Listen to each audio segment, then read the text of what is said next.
All right, we're back. Welcome All back right. to the tech support live stream.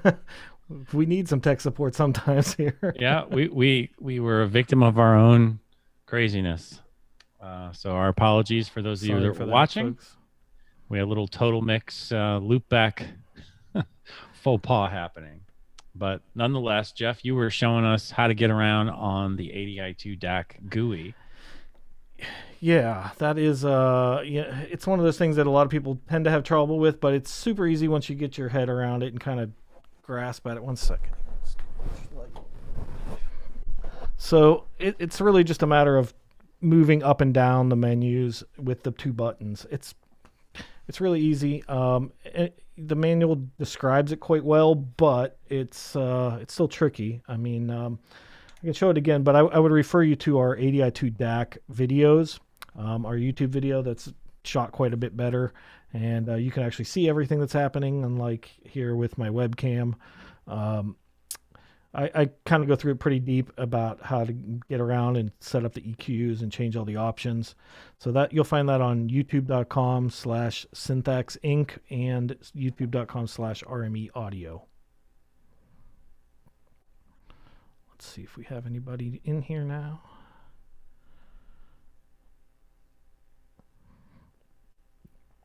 So Derek, did you have any technical challenges this week, like the video, the recording last weekend? Yeah, but it really wasn't an RME issue. It was a just network issue because for those of you who weren't with us last week, I'm using the Fireface UFX Plus in conjunction with an RME Octamic in order to have 12 mic inputs. And we have marimbas and xylophones and keyboards and the main stage audio from the Mac. And I'm using Total Mix Remote. And my cell phone, this is in a school environment, and we roll all the percussion into a space. And the short story is we got to just make it all work in a matter of 20 seconds. So they plug in the power, Fireface comes up, the Octamic comes up, and I'm using Total Mix Remote on an iPad, and my cell phone is the hotspot. So occasionally the network doesn't always refresh, but other than that, it was working brilliantly. Yeah, that's great. I guess you ended up having to use your phone as a hotspot because the Because every school devices is weren't different. talking Their to each other. Wi-Fi is unreliable, and Right. um, what I do is I turn the Mac. The Mac is on the battery, my cell phone is on a battery, and my iPad's on a battery. So I at least maintain the Wi-Fi network, and then I just wait for the Fireface and the Octamic to get power once we roll it into the gym. Mm-hmm. And it appears that once they do, I can look in Total Mix Remote. And for those of you that use Total Mix, up where the little FX indicator is, there's like a UFX connected. So you know that it's connected to your hardware. And so that was a little nerve wracking. But other than that, it worked pretty It's time good. pressure is always nerve And wracking there's like that. always a range between me and my cell phone and my cell phone and the Fireface. So I'm trying to, I mean, obviously, we didn't Yeah. design Total Mix to do this. This is us nerds getting into situations we have no business doing. And We're in your pushing home it a little. You would have no such problem. Yeah, no problem at You wouldn't all. have to use the hotspot. Yeah, so it's just another thing to think about with using the remote via Wi-Fi. That's another point of failure. That's to me means usually that hardwired controls are always going to be more reliable, like the ARC USB, for instance. Right. But some cases can't be helped. You got to deal with what you got to deal with. Exactly. So, you can fly kites wants to know a recommendation. Well, let us know in the chat what you need. I mean, any of the RME products are great, and they're pretty much equivalent, with some minor differences as far as audio performance goes. So it really depends what kind of channel count you need. Do you need mic pre's? How many of those? Line level in and out? How many of those? How many headphones?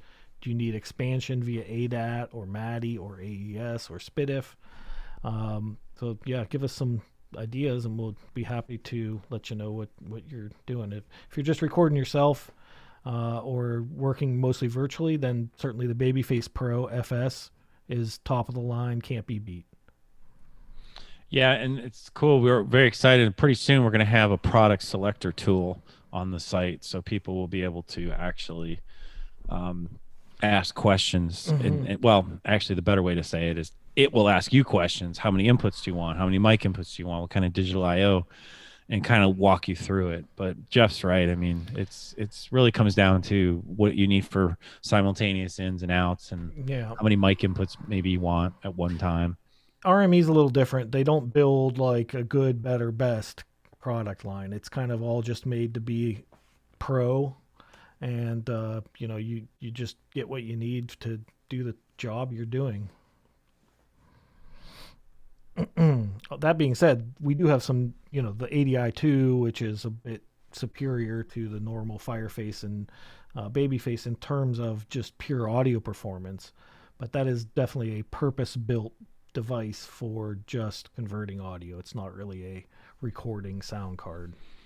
So, Jeff, another question I get a lot, and it's sort of similar to the question that was asked a few minutes ago before we had to reset this live stream, and that is Mm-hmm. the whole idea of two audio interfaces at one time. Okay. Um, I know for me, sometimes I find myself having a baby face connected, like I do right now for this Zoom call, Mm-hmm. but then I'll have a fire face connected, which is more intended for like my DAW stuff.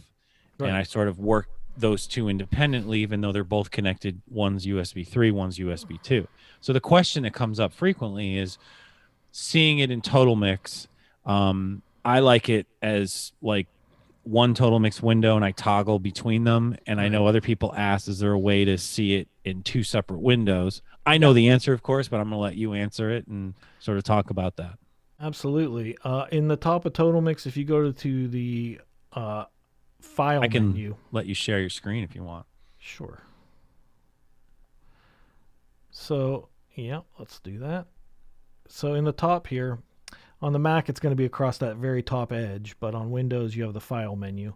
So, we'll just click File, New Total Mix window, and now we can choose from any device that's on here and which view we're going to see. So, if we want to see the matrix view or the mixer view, and so we're currently looking to do UFX2. I'm just going to select for a baby face, and now I pop up a new window for the baby face, so I can keep those separate. And this arrangement part is all part of your workspace. So if you have multiple windows open and you always want to have it work that way, you can store this as your workspace. And let me show you where you do that. That would be right here under the file menu as well. And we can save workspace. But what I would suggest is use this workspace Oh, quick select. I love that feature.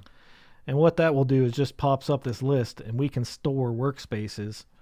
And you see here we have up to 30 slots of workspaces. So the workspace is everything. It's all your snapshots, all your window positions, what channels are open, what channels are collapsed, what channels are hidden. It's really, really phenomenal, especially if you're in like a working studio where you have different things like, oh, well, I got this voiceover session today, and then I got a full band coming in tomorrow. This will allow you to just flip between those things instantaneously, pull up right where you were left off. It's really, really fantastic. So we have the gentleman who asked about a recommendation has provided some more insight. I'm doing home recording with my band. I have a few outboard pre's, looking to get a few more. I would ideally have 16 to 20 inputs. Mm-hmm. I would reuse a set of 8 pre's over ADAT, but we're replacing interface. Okay. So UFX2 Yeah. or plus with 12 channels look like good, but interested in which alternatives that would provide conversion without onboard pre's. Don't have anything with Maddie. Okay. Well, I mean, regardless of whether you're going to use the pre's or not, I think the UFX2 or UFX Plus would be the best solution for you. You can use those inputs as line level inputs or instrument as well. So they're not totally useless if you've already got pre's you like. But I would say that the UFX pre's are very, very good, super clean, um, especially perfect for any kind of stereo miking techniques. So, you may not think you need it, but you can put up a couple of mics in the room in a stereo configuration, lock those channels together for gain control, and then get a nice room sound as well. Yeah, and if you have no Maddie gear, then there's really no reason for the plus. I think the Yeah. UFX2, because they both have the ADAT and they both have Durec. So you're not gaining anything with the Plus other than MADI. And Yeah, don't worry well, about the Thunderbolt connected. exactly. Let's touch on that briefly because that comes up a lot. So the UFX2 and the UFX Plus are virtually identical. The only difference, really, in terms of IOs is the UFX Plus adds another 64 channels in and out via a MADI connection. So MADI is a digital cable. Normally, it's primarily used in live sound for connecting consoles to stage boxes, for instance. But you can use it for a lot of different things. RME uses it for mic pre's and converters and format converters. So there's a ton of other people using MADI now. Burl makes some fantastic converters with their MADI enabled. Antelope, SSL. So it's not just an RME thing. Everybody has MADI. And it's nothing to be scared of. But if you don't need all that I/O, then that's just an add-on, and that's the only reason that unit has USB 3 and Thunderbolt. So as long as you're below 70 channels in, 70 channels out, USB 2 is right on the money. It's going to work perfect. It's very low latency, super compatible. Once you move into Thunderbolt and USB 3, you have more bandwidth, but audio doesn't need that much bandwidth, so it's a kind of overkill. Plus, you get into compatibility problems. So I would say save your Thunderbolt for the hard drives, for your sampler, save it for your UAD satellite where you're processing, plugins, and use USB 2 for audio. It's really great. RME's nailed it, knocked it out of the park 10 years ago, and it's only gotten better. Another question from DJ Smasharelli. Where is I just had it. I lost it. I got it. Hey, hi Matt, Dave and Jeff. Not it's Derek, but that's okay. hi, I have a Dave. MADI Face Pro with a mic connected input 1 and a sampler in input 3 and 4. Can I use a TS to XLR? So that's a tip sleeve mono to Yeah. XLR cable to input 2 for a mono sense with a gain input at 0 dB. Yeah, you can. Hopefully, it's level wise. It should work there. You do want to be careful though with those adapters. There is, if you read in your manual, there's a section about how to connect unbalanced to XLR, and you need to leave the shield unconnected or it can increase the noise. So as long as that cable is wired correctly like that, should work perfectly fine. That works as just a line level input. If it is too low, you can use gain on the mic pre, and that'll bring it up. So I was jumping around to other. We're Yeah. live streaming on a few different. So back to the platforms. UFX, we were talking about. He's open to PCI Express cards as well. Well, in that regard, you certainly can do that, but that's going to be a multi-piece system. There's no PCI E card from RME that has that many channels of analog built in. So you could do a digital card like a HDSP-E RADAT, for instance. That'll give you 32 channels of light pipe in and out. So you could connect your current ADAT mic pre there, and then add another 16 channels of A to D, D to A, with, for instance, the RME M16AD and M16DA, or a pair of RME ADI8 units.